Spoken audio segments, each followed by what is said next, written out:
There is a subtle, almost imperceptible, yet deeply rooted frustration. It nestles in the soul, a persistent shadow that obscures the light of the most sincere commitment. It is not a cry, but a whisper that makes its way through the silence of our expectations. It emerges when we've poured our purest energy, our most sincere dedication, into something. It's the fruit of meticulous work, constant attention, and a care that goes beyond simple duty. We've given our best, without reservation. It occurs when, despite having followed every rule and every indication, the expected results fail to materialize. It's a misalignment between cause and effect, a dissonance between the action and its presumed consequence.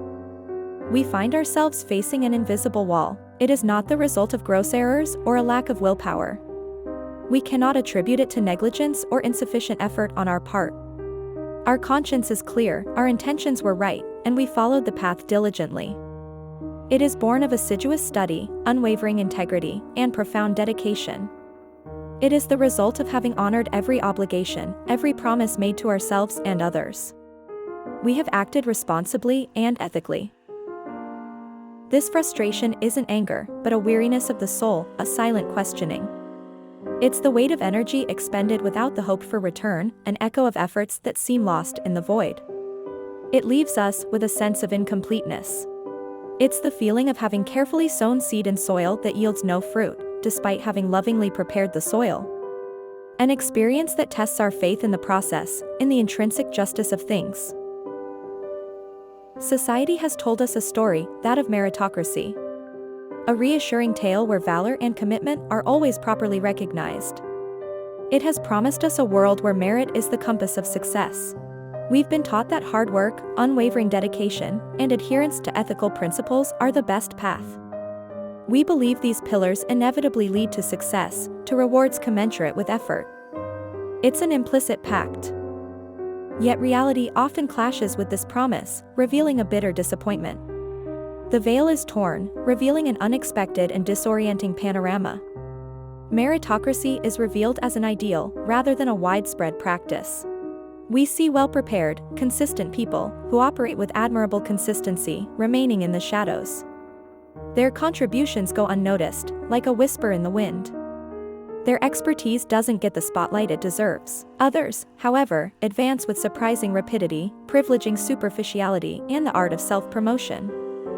Form seems to prevail over substance, appearance over essence. Noise drowns out the voice of depth. Noise is rewarded more than substance, ephemeral echoes more than solid content. The ability to get noticed, to create a buzz, seems to carry greater weight. Intrinsic quality is often ignored. Speed is valued over coherence and depth, immediacy over reflection. Quick reactions are rewarded, not thoughtful reflection. Time for processing is perceived as a luxury. This paradox generates a sense of injustice, not a loud one, but a deeply felt one. It's the awareness that the rules of the game are not those we were told. A bitter truth that shakes the foundations of our convictions. It forces us to reconsider the value of our commitment in a context that seems not to recognize it. It calls into question the validity of our principles, not because they are wrong, but because they are not rewarded.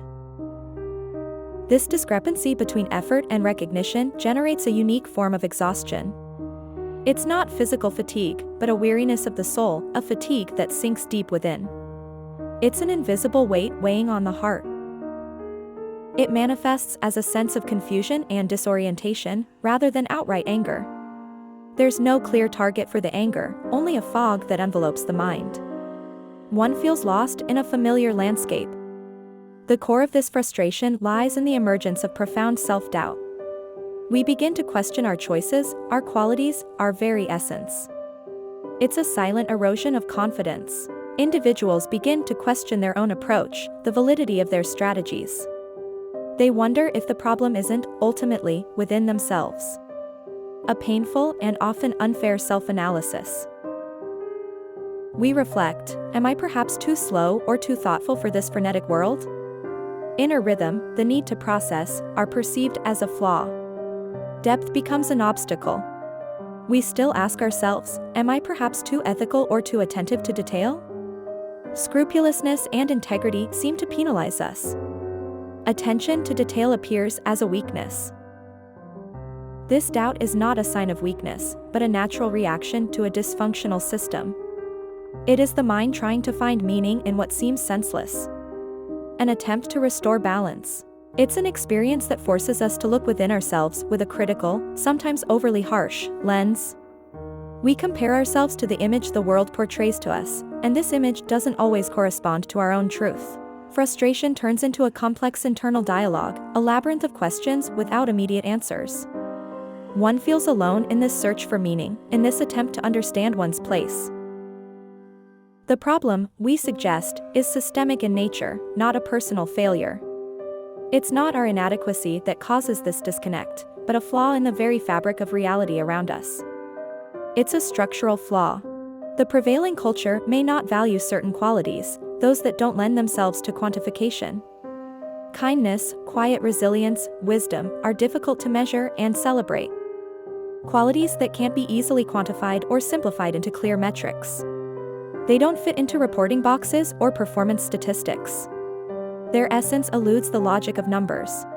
Qualities that can't be readily marketed or transformed into catchy slogans. They have no immediate market value and don't directly generate profit. They are intangible assets. This indicates a structural problem in recognizing authentic value. The system is calibrated on parameters that exclude what is profound and intrinsic. Surface is privileged over depth.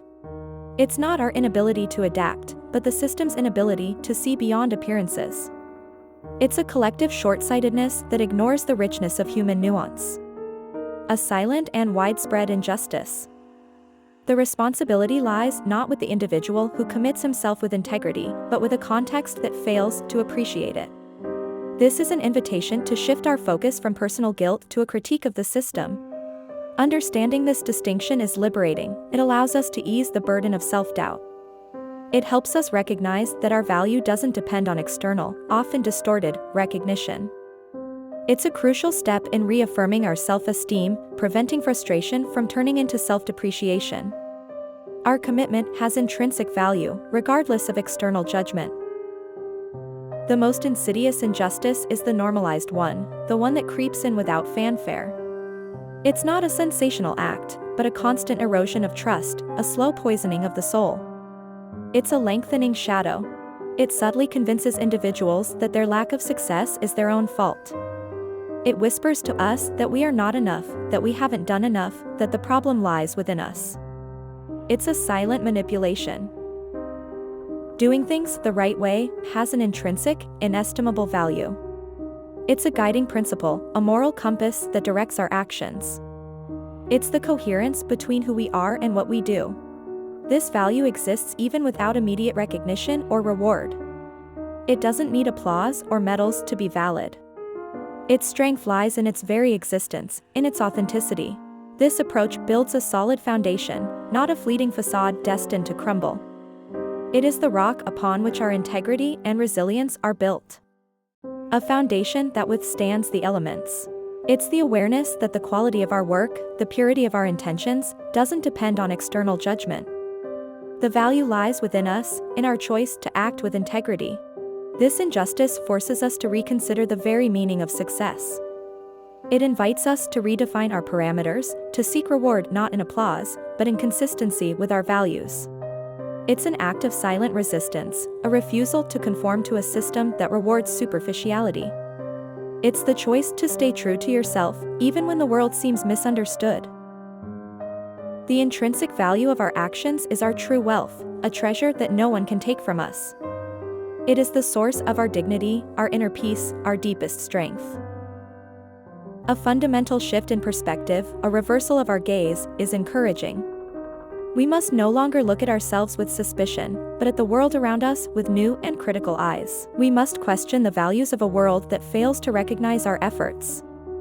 Let us ask ourselves whether its evaluation criteria are truly valid, whether its scale of priorities is correct. Choosing to persevere despite the lack of immediate gratification is an act of courage. It's the decision to keep sowing, even when the harvest isn't guaranteed. It's unshakable faith.